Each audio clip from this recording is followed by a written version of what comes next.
1019 RXP. It's Matt Pinfield in the morning with Leslie Fram, the New York Rock Experience.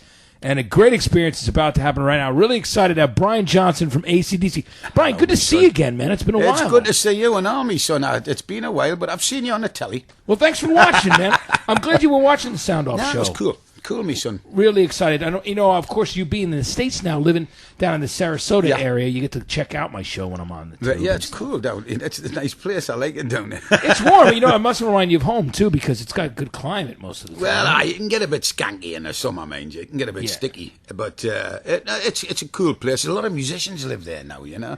And one of my best buddies is Scotty Hill from Skid Row. Yeah, Scotty's a good man. Well, he's a Jersey boy, like all the guys. Yeah, I grew up right near those guys, So, I love his message, It's good. Yeah. Hey, Scotty, here, leave me a message. Why don't you? That's great. It's always like a threat, Yeah, leave it, not kill you. You're afraid to leave a message. You know what I mean? Exactly. Scotty's great. So, Brian, this new album, Black Ice, sounds great. Thanks, mate. I'm pleased you like it. And we've been jamming. We've been playing Rock and Roll Train a lot. Tell me about how you guys ended up working with Brendan O'Brien. He's a friend of Leslie's and mine, and he did a great cool job. Guy. I tell you what it is, I've got all the time in the world for that man. I think he brings something to the show that's you kind of package it, you kind of explain it.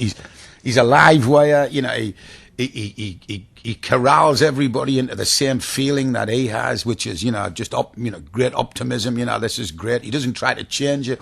He knows what he's working with and what your strengths and your weaknesses are, and he figures it out on the move. He knows exactly what he wants, and when he's got it, he'll tell you immediately. He doesn't sort of go, I'll take it home, sleep on it, and it's straight away the whole band's sort of wondering if they're doing right or wrong. This guy knows. How much material did you actually go into the studio with? We went in with, it was a lot of songs. Malinang had so many riffs, it was just and he sat and listened to them with all the boys there. We're all listening, and he would narrow it down to 15, which we thought would probably put about 12 on the album. But they came out so good. We just said, and we said, well, which ones do you not want to put on? And I was saying, well, Jesus, everybody's been waiting long enough. Why don't you just put them all on? I said, bollocks to it. I said, there's none on there I'm ashamed of. I'd play it anywhere. I'd stand by any of them songs. So that was the general, and everybody else basically said the same. So we just kept the 15 on, and because there was one in particular, there's one song on there that I thought it was great when Brendan O'Brien, he just said, Brian, this song, he said, I don't know where it's going. I don't know what it is, but the boys have put us down, and there's something I like about this thing.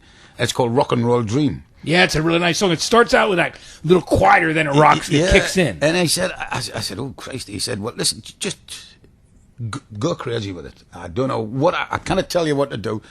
Just sing it. And I did, and I was quite pleased with it, because it's not a thing that we would usually put on on an album. It's a bit moody, but I enjoyed it, and I thought, well, we've got everything on here, But, and the thing is, I think there's 5 songs with rock and roll in the title or something like that. I'm not sure. There's nothing wrong with Just that. in case you weren't sure about the band, me darling. What genre you're in, right? Well, wasn't that what Brendan said, that he wanted people to feel the great rock music that you guys did throughout the years? Yeah, and he's right. Kid's a genius.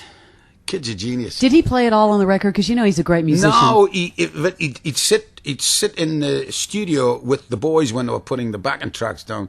He was sitting there right alongside him, and he had this teeny little acoustic.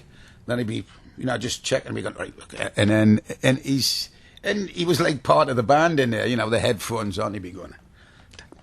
Yeah, he must have had a blast.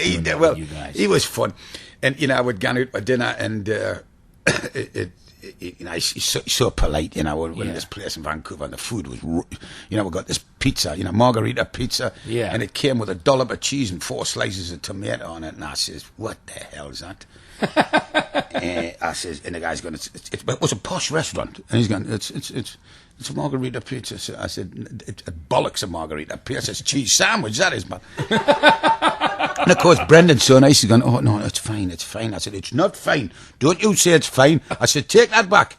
And Brendan turned to me and said, oh, Jesus, it's like going for dinner with me father. That's great. We're with Brian Johnson from AC/DC, and they have a new album coming out called Black Ice.